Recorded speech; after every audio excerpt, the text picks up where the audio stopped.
So if someone's listening to this right now and they resonate with this idea of they're slightly avoidant, they don't really have a plan, they're kind of just, they get paid, they answer their bills, and then they wait till the next payday. They're not being intentional with their money. Is there a step one in taking back control? The very first thing, number one, that I would say to do is build a peace of mind fund. A peace of mind fund. This is not about maths. It's not the mathematically optimal thing to do, but it is the psychological. Because as we've discussed, money is as much about emotions as it is about numbers. So what I'll say is go through the last 30 days of your bank statements and calculate exactly how much it costs for 1 month of your living. So mortgage, rent, utilities, bills, minimum debt payments, car payments, and whatever that total is, that's the amount that you want to save up for your peace of mind fund. Okay, so I go through my last 30 days of my bills. I find out that it's cost me, let's say, $1,000. Okay.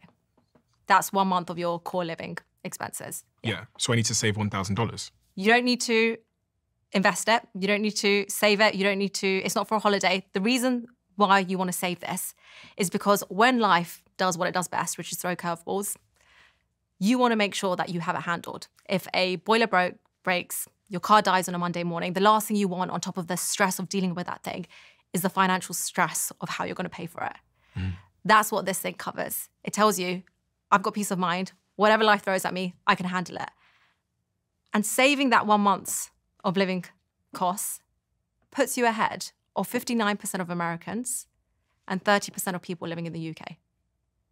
59% of Americans, unfortunately, can't pay for a $1,000 expense. And 30% of people in the UK can't cover 1 month of their living expenses if something happened. What is step two in that regard? Step two, this is where we do move into the mathematical optimal thing. This is you cut the financial bleeding. Okay. And what I mean by that is I get so many times people ask me, Nisha, I have 4,000, 5,000 sitting in my bank account. What should I do with it? And my first question back to them is, do you have any high interest rate debt? Because if you have savings of $2,000 earning 4%, but you also have credit card debt at 20%, you're leaking money more than you're making it. It's like pouring water into a bucket with holes in it and wondering why it's not going to fill up. So what you want to do is you want to take all of your debt that you have, rank it from highest to lowest. In terms of interest? In terms of interest rate. And then everything above 8%, you want to make minimum payments across everything first. And then everything above 8%, you want to throw your extra savings into the highest interest rate first, to the debt with the highest interest rate, and then move down in that order. And interest rate, is that paid monthly or yearly? It's paid monthly. It's paid monthly. So if I have a £1,000 loan on a credit card and the interest rate is 10%, I'm paying £100. Paid monthly. Over the year, they're going to pay 100. Okay. But that's split out into monthly payments, assuming that they're not drawing down more on that credit card. And are you against credit cards? Credit cards are good if you're using them the right way. Really good if you're using them in the right way. And that means the points that you're using, the rewards that you get for it, the bonuses that you get from it, all really helpful, only if you're paying them off in full every single month. If you're not using that, or if you're not doing it in that way, which is kind of what they want you to do, because they want you to miss these payments, because that's how credit card companies make money, by your missed payments. If you're not doing that, then the benefits just don't weigh up. Okay. It doesn't make sense. Use credit cards, but use it in a way that stacks up in your favor, not in the credit card company's favor. It's almost paradoxical that you'd use a credit card, but only if you can afford to use a credit card. Yeah, that's Do you know exactly. what I mean? Yeah, you gotta think about it. Can I pay for this thing outright in cash? If I can, then I can put it on my credit card.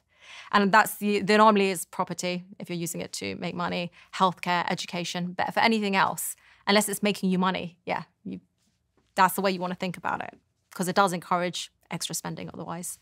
Okay, so I'm going to pay off my high interest debts first with any spare cash that I have. Yeah. What's number three? Number three is build your emergency buffer. Okay. So this is your core living expenses that we've already calculated in step one. And you want to times that by 3 if you are single, you have predictable income. Or you want to times that by 6 if you are head of household, you have a mortgage, you have unpredictable income. That's your emergency cushion. And it protects you from the bigger life things.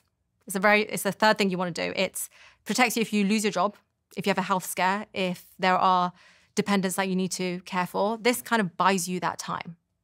But there's really interesting research from Vanguard that actually showed saving 3 to 6 months of your living expenses does more for your emotional well-being than earning over 200K. So just the peace of mind again. It's that breathing room. Yeah, 3 to 6 months of breathing room in your bank account. It just moves the needle. It's the peace of mind. It's the security. It's the stability. One of the core human needs. And it's interesting because we're kind of looking at making more money and earning more, and we're chasing the next number. And actually, the thing that's going to have the biggest impact or move the needle on our financial well-being is, at this stage, having that 3 to 6 months of living expenses saved up.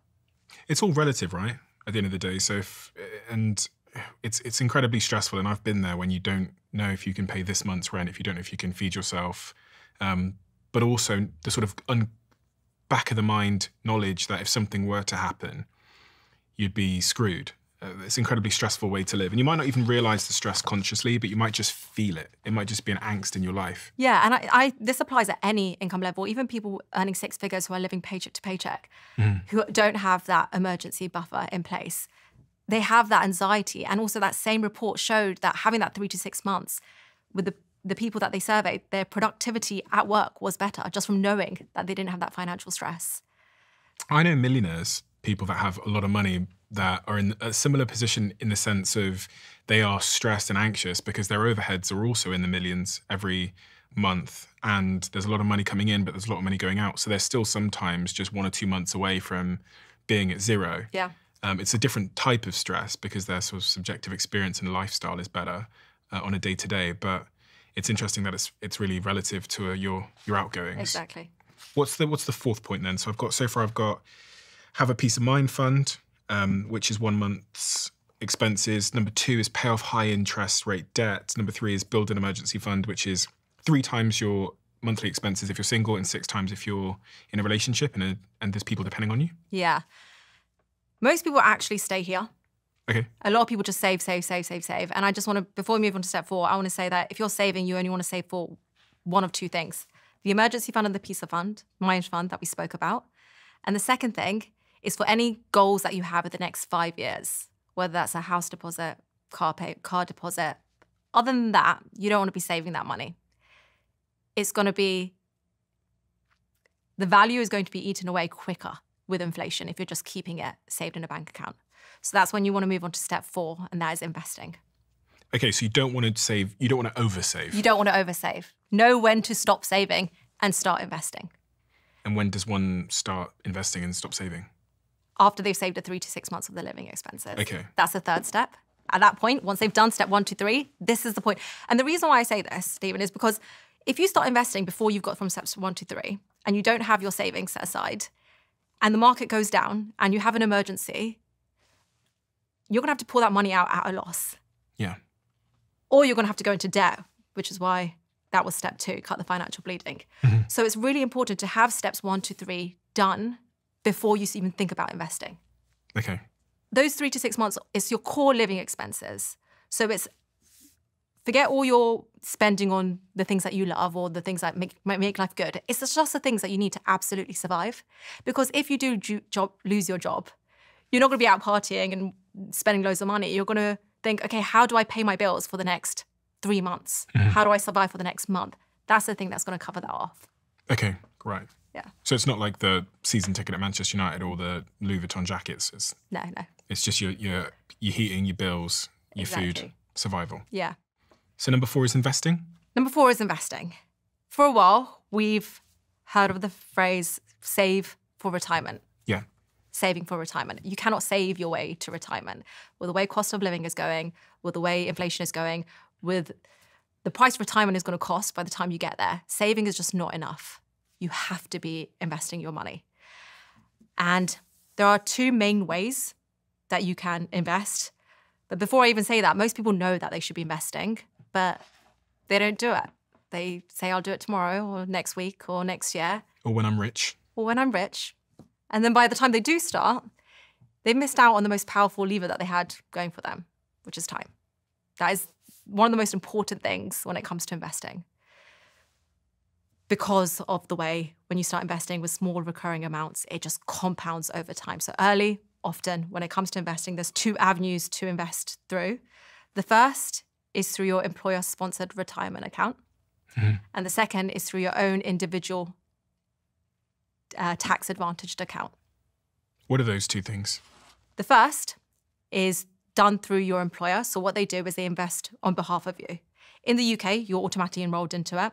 In the US, you'll have to check with your HR and get yourself enrolled into it. And what this does is your company, before it pays you or puts money into your bank account, it takes a small percentage, you could decide how much, and it puts it towards investments for you, on behalf of you, pre-tax. So you're not paying tax on that amount, you're putting it into an investment account, and then that money is compounding for you pre-tax.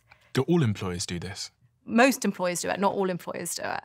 And some employers have a match, which means if you put some money in, they will also match that amount that you're putting in. So how do I know if my employer does this? Check with your HR. And is there a cap? There is a cap to how much they will match. Yeah. So say if they match up to 3%, then you want to put in the 3%. But then you could keep going. But at this stage, you don't even need to go over the match at this point of the steps. You just want to put in enough to meet that match because you're getting the tax benefit and then you're also getting free money from your sponsored plan on top of that. You don't want to leave that on the table. And when can I pull that money out? When you retire at retirement. So this is for your retirement. You're looking after your future self. It's today's you planting seeds for future you. That's what this is about. What about people that say, listen, retirement's a long way away? Yeah. You know, I'm going to be, 65, 75? It's just a long way away. I want to live it up now, Yeah. Nisha. I don't want to be putting money in a box that I can't open for 50 years.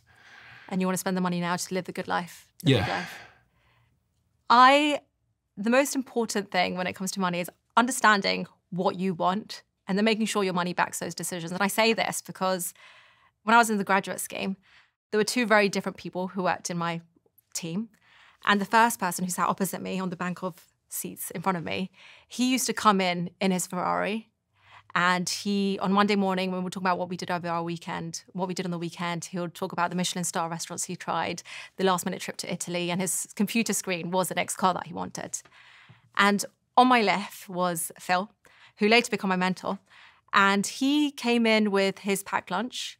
He wore the same shirt tie combo that I could probably remember it and sketch it from memory.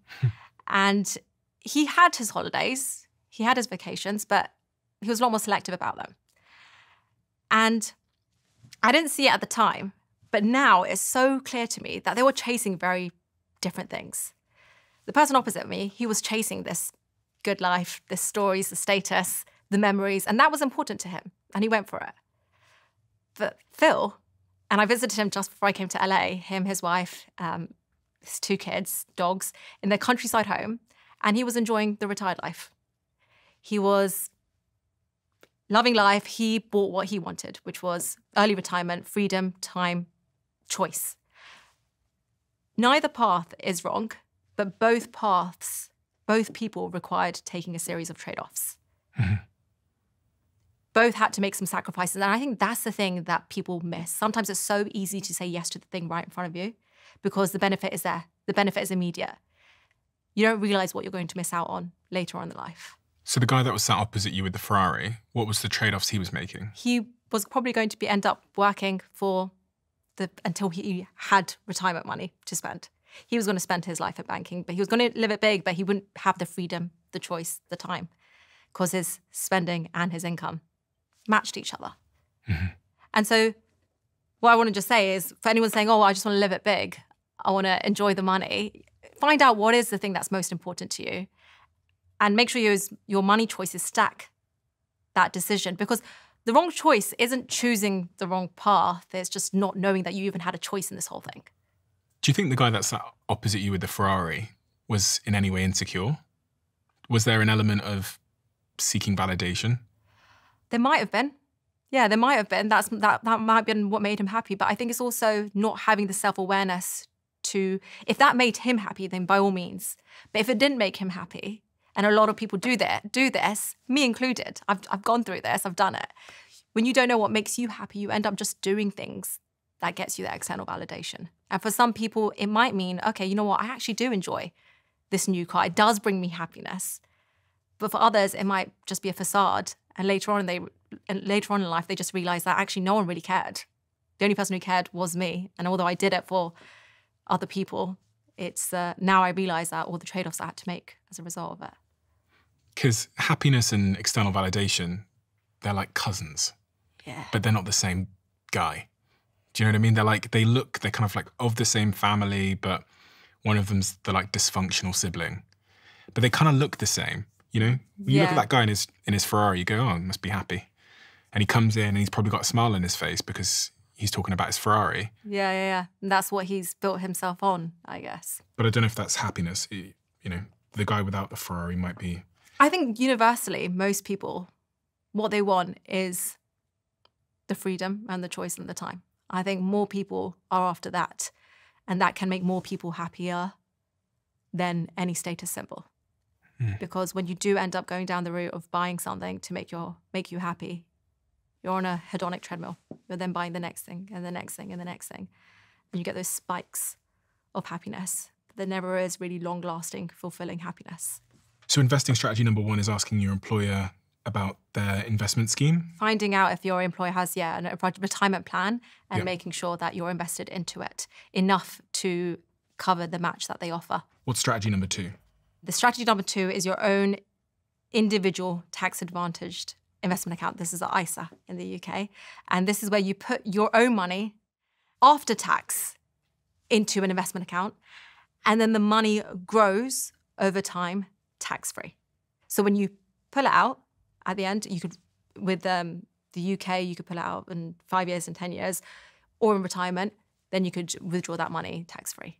So both of them have tax advantages. One is when you put the money in, you're getting the tax advantages. The other one's when you draw the money out. But they both have tax advantages. And so you're putting the money in and it's growing tax-free. That's really a big deal.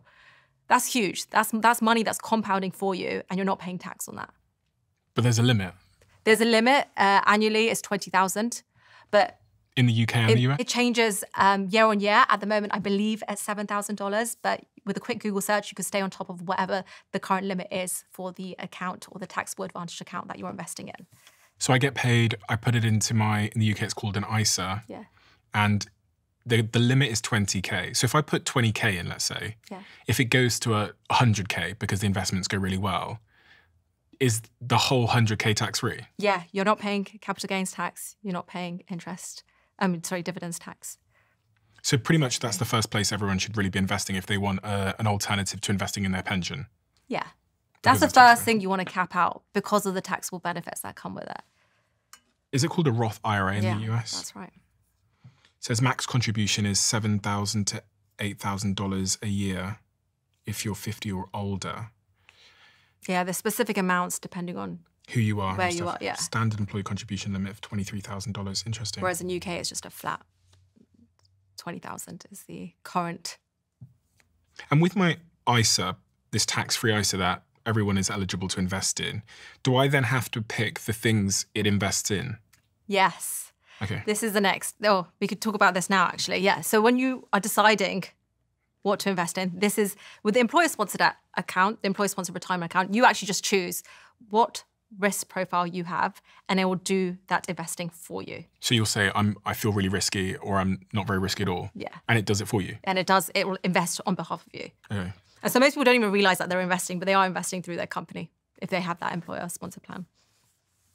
Then the individual account is you doing the investing yourself. You're picking what to invest in. Yeah. And what shall I invest in? My principle with investing is very, very simple, and it's just keep it simple and do it for the long term. So I say index funds and target date retirement funds is what you want to invest in. What's that? An index fund, let's put out an index. Think of it as a list of companies. So the S&P 500 is a list of the top 500 companies, to keep this really simple. FTSE 100 is the top 100 companies on the London Stock Exchange. The fund is a pot of money that invests in the companies on that list. So by investing in an S&P 500, you've invested in a small piece of the top 500 companies in the US. That's what an index fund is. And so even if one company goes down, you're diversified. And so there'll be another company that and the other companies will bring it back up again. And what kind of performance can I expect from investing in the S&P 500? Historically speaking, the long-term average has been 8 to 10% per year, depending on the years and the time frame that you're looking at.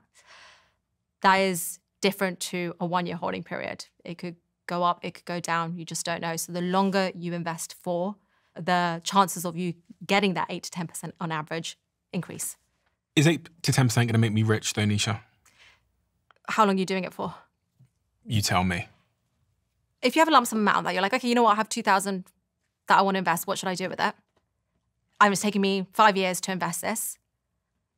I would say 1,900 of that, don't invest it. 100 of it, invest. I'll say why I'm saying this. 100, I want you to invest it. For anyone listening, I want you to listen. I want you to invest that because I want you to see and feel the emotions when you see your money go up over time. Sure, it's going to be small. It's not going to make you rich investing that, but you're going to instill that good habit early on, and you're going to remember that because the remaining amount, you're going to put that towards increasing your income. That's the first thing you're going to do. Think of your income as a river and your specific milestones, life milestones as buckets across the river. So you have retirement, you have your house deposit, you have your car payment that you're all saving up for. Those buckets will fill up faster the quicker and wider that river is. That is your income that's coming through. If you don't have much of an income coming through, those buckets are going to take ages to fill up. That's why I say if it's taken you a long time to save that amount, I actually would recommend you putting that money towards increasing your income first before investing it. If, however, you have disposable income, you have a reoccurring amount that you can invest monthly, use that to your advantage, harness the power of long-term compounding growth because that is the thing that is going to make you rich. Sure, it will take 25, 30 years, but that is leverage that you don't get through your day job. It's your money working for you without you having to be there. So you would suggest if you're really at that early level to focus on increasing your income, investing in increasing your income? Yeah, that's the first thing. If you're figuring out, okay, I need to increase my income, it's taking me a while to earn this amount, and I only have a lump sum of 2,000, 5,000, focus on increasing your income. Yeah, that's what I would say. And how does one focus on increasing their income? There are a couple of ways to do this. So the easiest way to increase your income is asking for a pay rise, increasing your responsibility, the work that you do, your contributions, and saying to your boss or your manager, this is the value that I've bought, this is the responsibility that I've taken on, this is what the market is paying for a similar role, and this is why a pay rise is fair. The other option... Did you ever ask for a pay rise? Multiple times. Multiple times.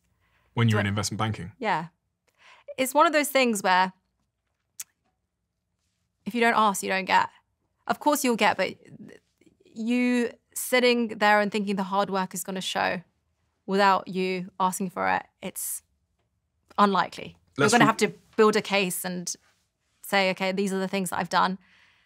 This is the things that we said we were going to do or I wanted to work on in my performance review, which is what I had. Get to the end of the performance review, and these are the things that I actually did, and this is where I went above and beyond. So if I'm your boss, Nisha, yeah. if we just replay one of those conversations you had, yeah. You were sat in a performance review, and what did you say to me? I would say, hey, Stephen. Hey. 3 months ago, or 6 months ago, we spoke about the things that I needed to do to get promoted or to get a pay rise. And we mentioned X, Y, Z. And I've done all of those things here. And here is the feedback that I've got. Here is where I've gone above and beyond. And this is some extra things that other people, or the 360 feedback that I've done, and that this is what it says. Yeah, and that's when I'll say, do you think that this is the bracket that we discussed? Do you think that's fair? Research shows that women are much less likely to ask for a pay rise. And when they do, they are less likely to get one compared to men.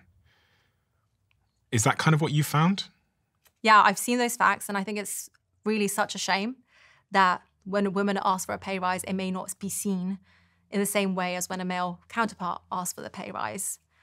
And the fact is that we can control are the being prepared, having the book of all the things that you've done. But I recommend, and this is things that I've done when I was in an organization or when I felt like even I was being paid less than my male counterpart, is speaking, firstly, if there's a HR team in your department, speaking to them and asking, am I online or am I aligned to the average for my department and for what my role is? They could give you a really good guideline as to whether you are underpaid or whether you deserve a bump to be more aligned to the general pay in that role.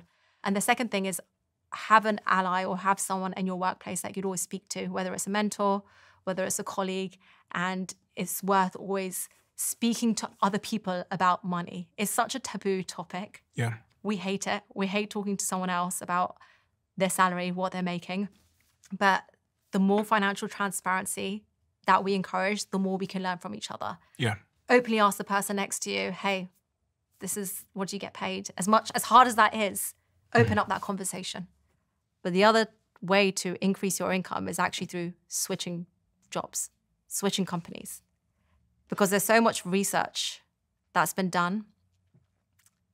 And the most popular one is actually one cited by Forbes that says people who stay at the same company for 2 years or more on average earn 50% less over their lifetime. And I've made a video on my salary year by year over the 9 years that I spent in banking. And the biggest pay jumps that I saw were from switching companies. So those are the two ways that I would actually say, yeah, increase your income by asking for more or by switching. If you love the Diary of a CEO brand and you watch this channel, please do me a huge favor. Become part of the 15% of the viewers on this channel that have hit the subscribe button. It helps us tremendously, and the bigger the channel gets, the bigger the guests.